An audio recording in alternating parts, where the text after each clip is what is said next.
Saludos a los seguidores de este modesto canal de YouTube dedicado a la divulgación didáctica de el conocimiento de la teoría, la filosofía y la ciencia política.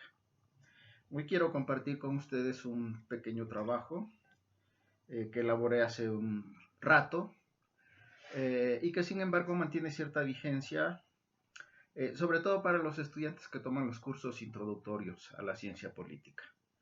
Esta es una reflexión sobre el objeto y el método de la ciencia política contemporánea y cómo es un debate abierto que continúa presente y que por supuesto es importante ocuparse de él de vez en cuando. Ciencia política, un debate vivo y abierto.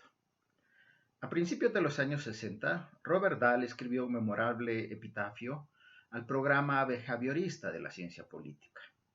En dicho texto, Dahl profetizó que ese influyente programa disciplinario estaba, curiosamente, condenado a su extinción gradual en virtud no de su fracaso, sino de su indiscutible éxito alcanzado al incorporar en el cuerpo más amplio de la ciencia política sus presupuestos científicos metodológicos más positivistas. Por su parte, Gabriel Almond y David Easton, a mediados de los años 80, esto es, más de 3 décadas después, elaboraron, cada uno por su cuenta, sendos diagnósticos autocríticos, igualmente memorables sobre la evolución y el estado de desarrollo alcanzado por la ciencia política, que se caracterizaron por el pesimismo y el desencanto. En ambos diagnósticos, como sabemos, se constata y lamenta la pérdida de un núcleo teórico y metodológico, lo que obviamente atenta contra la unidad y la identidad de la disciplina, y al mismo tiempo abre paso a un pluralismo peligrosamente fragmentador de la ciencia política. En ese mismo contexto, David Ritchie defendió el argumento de que la ciencia política se encontraba atrapada en un trágico dilema. Volverse irrelevante en cuanto a cuerpo de conocimientos al apostar por un desarrollo metodológico cientificista que, si bien proporcionaba saber objetivo y neutro, exigía en contrapartida dejar fuera del contenido de la disciplina los temas políticos cruciales de la vida política de las sociedades contemporáneas. Para terminar de sustentar este punto de partida, cabe citar, por supuesto, aquí digo que reciente, pero ya no es tan reciente, artículo de Giovanni Sartori titulado ¿Hacia dónde va la ciencia política?, publicado en la revista Political Science, en donde este reconocido y provocador autor abiertamente manifiesta su incomodidad con las tendencias dominantes de la ciencia política actual. Tendencias caracterizadas por rasgos como el exceso de empirismo, la cuantitatividad, la esterilidad aplicada, la desorientación metodológica y la renuncia a la reflexión política sustantiva y relevante. Estos ejemplos ilustran en consecuencia la persistente continuidad de un debate abierto, es decir, aún vigente y aún polémico. Sin embargo, para que dicho debate resulte útil y de interés, se deben captar los matices y los avances ya registrados en su interior para que de su examen y reflexión surjan las respuestas a los principales desafíos que aún encarna esta rama del conocimiento social. Naturalmente, las particularidades del contexto sociohistórico desde donde se replantea esta necesidad de revisión del pasado y del presente de la ciencia política también influyen en el sentido último de dicho debate. Por ejemplo, cabría preguntarse de dónde surge y por qué la necesidad de pronunciarse sobre la vigencia del programa positivista de la ciencia política en un contexto como el nuestro y con por lo menos 20 años de demora bajo condiciones de acotada pero intensa controversia. Así pues, estos y otros por supuesto deben poder alertarnos respecto de cancelaciones anticipadas sobre el sentido, la naturaleza y la función del saber politológico. Para el caso, anunciar hoy en día y de una manera tajante la defunción, o si se es menos radical, el declive irreversible de la ciencia política como cuerpo de conocimiento, expresa, si no se da una cabida a una adecuada dosis de equilibrio reflexivo, una postura anacrónica e irrelevante que no contribuye a ponderar en lo que vale el hecho de que a pesar de su relativa juventud, la ciencia política es una disciplina con identidad propia, que produce legítimo conocimiento especializado, empírico y teórico, sobre cuestiones esenciales de la vida pública, sobre instituciones, sobre procesos, sobre actores políticos, y bueno, de igual manera tampoco debería trivializarse los riesgos inherentes a la condición imperialista del saber politológico contemporáneo, quizás aún demasiado moldeado por la tradición norteamericana, en el sentido de que sus muchos programas de investigación, tradiciones políticas, prioridades metodológicas y sus debates intelectuales ocultan atrás de ese cierto sesgo cientificista, provinciano y etnocéntrico una clara subordinación e instrumentalización de dicho saber a los intereses de un status quo norteamericano evidentemente elitista, corporativo y conservador. Tomando en cuenta estos referentes, el objetivo de las siguientes líneas consiste en defender la idea de que la ciencia política hoy, si bien es por naturaleza una disciplina con límites ambiguos en virtud de su inasible objeto de estudio y encara dilemas casi insuperables, especialmente en el plano metodológico, también es, por otra parte, un cuerpo de conocimientos válidos, necesarios y útiles, que en las décadas por venir seguirán generándose, renovándose y resistiendo las presiones orientadas a su excesiva instrumentalización. No se suma acá ninguna postura extrema o simplista que o bien ligeramente anuncie la muerte de la ciencia política o bien reivindique sin cortapisas su condición de disciplina madura, profesional y científica. Tampoco se pretende realizar un recorrido exhaustivo sobre la historia reciente del desarrollo de la disciplina. Ello supera con creces los propósitos de este pequeño y breve video. Sin embargo, un balance mínimo recupera brevemente algunas de las temáticas centrales en el estado actual del debate en revisión. Primer apartado: fragmentación en búsqueda del núcleo perdido. Hoy en día se debate si el conocimiento intelectual de la segunda posguerra, que proporcionó una fisonomía definitiva a la ciencia política, constituyó o no una verdadera revolución behaviorista.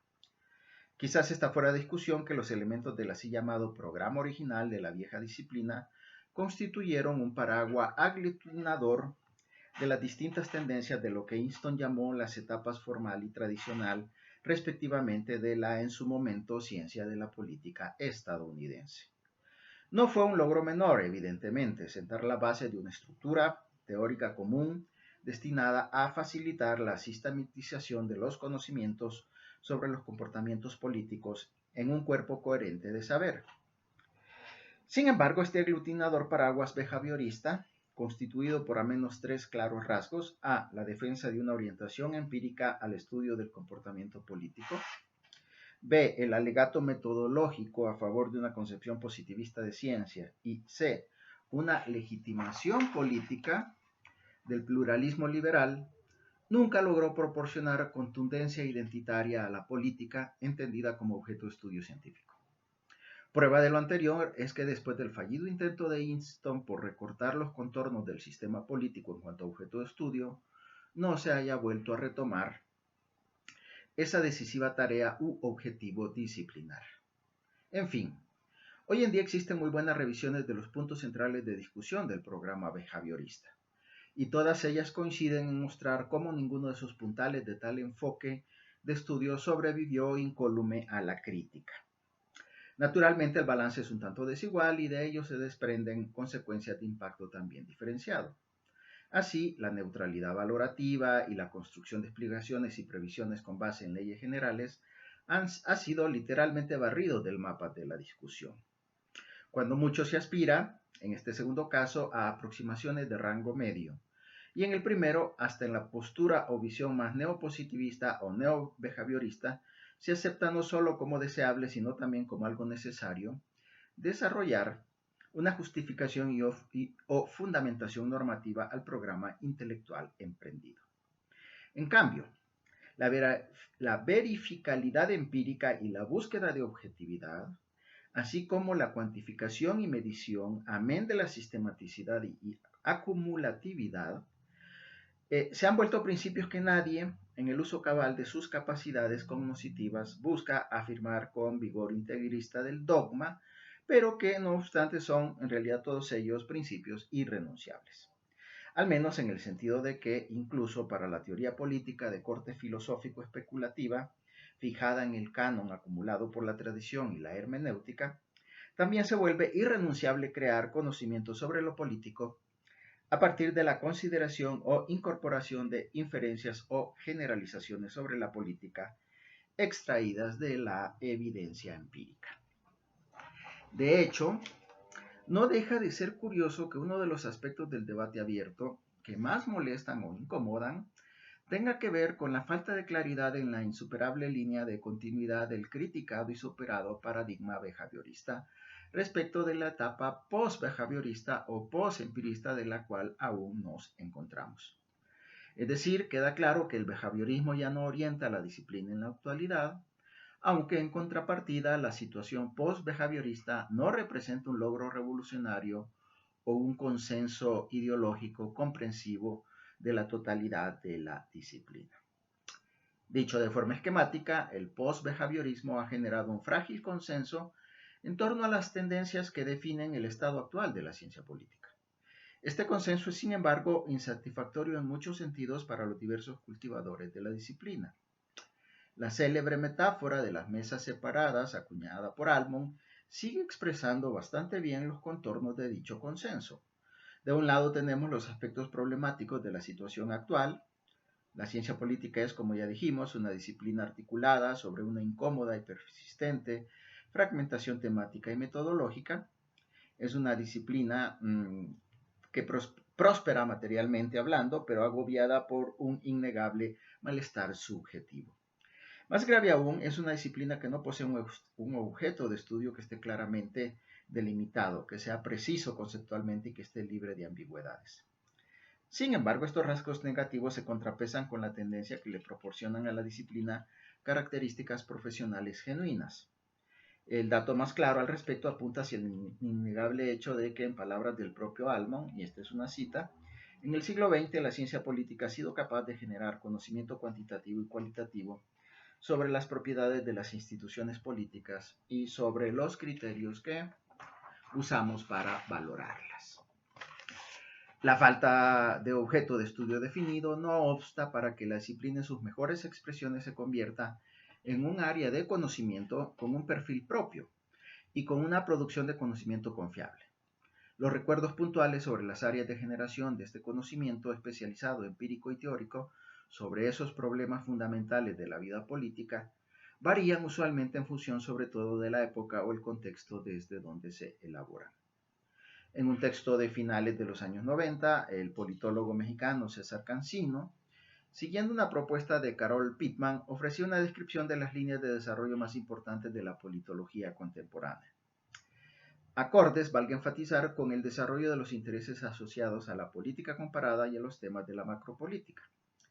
De esta suerte, las líneas de investigación metodológica más destacadas serían las transformaciones y consecuencias de los sistemas políticos, las condiciones para la democracia y el desempeño democrático, los nuevos clivages sociales, como los problemas de la modernización, la política económica y su impacto social, la integración económica, el nuevo orden económico y el papel del Estado, las posibilidades de un Estado global, las transiciones postcomunistas, etc. Esta era la agenda de finales de los años 90. En resumen, este equilibrio disciplinario, precario, dinámico, según se quiera ver, en razón del importante desarrollo temático de la disciplina, justamente en esta área particular o subdisciplina politológica que es la política comparada, quizá no esté mejor expresado que en la siguiente valoración de Robert Dahl. El crecimiento del conocimiento sobre estos importantes temas es alentador y positivo. No quiero exagerar y decir que estamos cerca de obtener un cuerpo definitivo de conocimientos sobre la política, dice Robert Dahl. Nunca tendremos eso, pero ahora sabemos mucho más. Creo que el estudio de la política comparada podría ser la parte más promisoria de la ciencia política hoy día. Cierro de la cita. Segundo tema tratado aquí en este pequeño paper. Hibridación, eclecticismo y madurez profesional. Como ya hemos dicho, el panorama actual de la ciencia política ofrece una visión de desconcertante pluralidad, expresada en un número extenso de programas de investigación, tradiciones de reflexión politológica, prioridades metodológicas e intensos debates intelectuales. Ante esta proliferación de enfoques, prioridades y desarrollos, se abre una clara encrucijada que los propios cultivadores de la ciencia política no terminan de resolver aún. Se trata de una obvia situación de disputa. En efecto, ante el desaliento que todavía subsiste por la pérdida del núcleo teórico de referencia disciplinar, dos respuestas sostienen una abierta competencia por imponer su concepción de lo que es y debe ser la ciencia política. Hoy, ambas propuestas niegan que la disciplina se encuentre a la deriva y en declive. Este rechazo justamente les proporciona sentido y razón de ser y debe reconocerse que ninguna ha logrado imponerse sobre la otra, aunque tal vez nos encontremos en un futuro cercano de un determinado desenlace. Por un lado, se agrupan aquellos cultivadores de la disciplina que, por así decirlo, hacen de la necesidad virtud. Aceptan como inevitable la fragmentación disciplinar ante la imposibilidad de unificar definiciones enfrentadas de la naturaleza misma de la política y de la ciencia. En este sentido, sostienen que las disputas interminables sobre los fundamentos se vuelven tan innecesarias como improductivas. Adoptan ante este escenario una perspectiva que elude la desesperación, abrazando e incluso celebrando la diversidad disciplinar. Como sostienen al respecto Farc, Dreisig y Leonard, cito, el conflicto engendra una fertilización mutua e híbridos disciplinarios, más aptos para adaptarse a unas prioridades de problemas que aún están en constante cambio. De modo que la fragmentación es ocasión de defender prioridades de investigación parciales. Así, de acuerdo con la perspectiva, el préstamo, la fertilización cruzada, la hibridación y la extensión conceptual es lo que constituye hoy lo fundamental del progreso científico. Por supuesto, se trata de una opción que no está exenta de riesgos, dado que no es fácil operar la adaptación de principios como el de la complementariedad disciplinar, la comunicación y el pluralismo teórico intradisciplinario. Sin embargo, suena convincente admitir que este punto de partida es el más adecuado si se toman las precauciones del caso para avanzar hacia una nueva ciencia política capaz de ofrecer explicaciones coherentes de los inéditos fenómenos políticos globales. Del otro lado, en cambio, tenemos la pretensión muy extendida y desarrollada, a decir verdad, de imponer una hegemonía cientificista. La oposición con la anterior perspectiva no puede ser más antagónica. Otorgar credibilidad a una salida tan relativista, nos dicen los representantes de esta perspectiva, no puede ser otra cosa que falaz y de desastrosas consecuencias para el desarrollo de la disciplina. Bajo este diagnóstico, se sostiene que la multiplicidad de enfoques y prioridades es engañosa. Por ello, hoy más que nunca, la ciencia política debe apostar por el perfeccionamiento metodológico, es decir, por el desarrollo y aplicación de técnicas de investigación matematizables, cuantitativas, altamente complejas y sofisticadas. Para decirlo en una palabra, esta postura identifica la disciplina misma de la ciencia política con la así denominada teoría de la elección racional, que es la expresión más depurada de la adaptación de la metodología científica al mundo del comportamiento humano, o para ser precisos, la explicación del comportamiento político a partir de una matriz deductiva propia de la ciencia económica. No es el lugar para profundizar en los rasgos compartidos por los adeptos de esta perspectiva.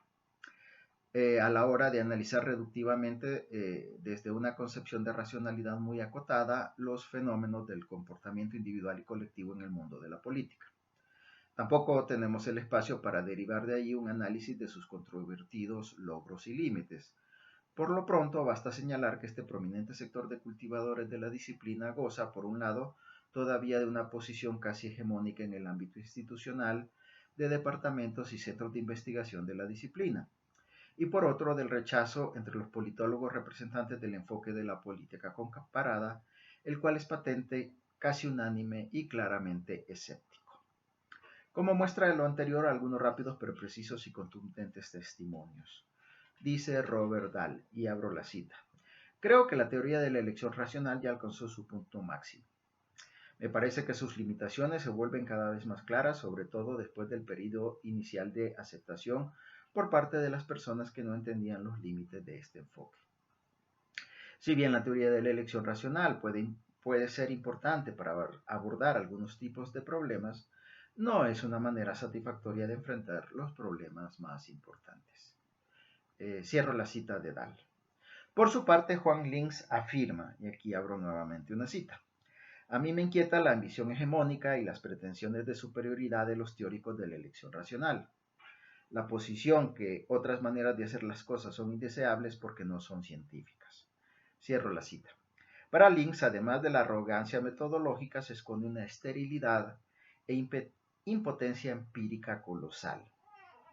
Cito a Links: se realiza un gran esfuerzo técnico para llegar a una conclusión que casi siempre se había afirmado ya desde el principio. Cierro la cita. Fragmentación, hibridación, eclecticismo y una no convincente búsqueda de hegemonía metodológica por un lado. Sólida madurez y elevada profesionalización disciplinar, aunque sin la deseada capacidad de acumulación cognoscitiva por otro. Ese es, en pocas palabras, el poco coherente y contrastante panorama de la ciencia empírica contemporánea en los contextos más desarrollados de su cultivo. Ante ese panorama de perplejidad y desafío se vuelve una elección personal la postura final a adoptar entre los que categóricamente anuncian la defunción de la ciencia política y los que, amparados en el discutible estatuto de cientificidad, se aferran a su instrumentalización más descarada.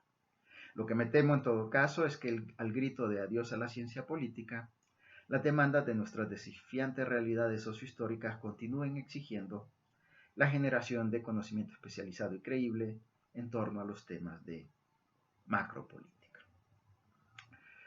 Hasta aquí este pequeño trabajo. Les agradezco mucho su atención, como siempre, y nos veremos en próximos videos. Hasta pronto.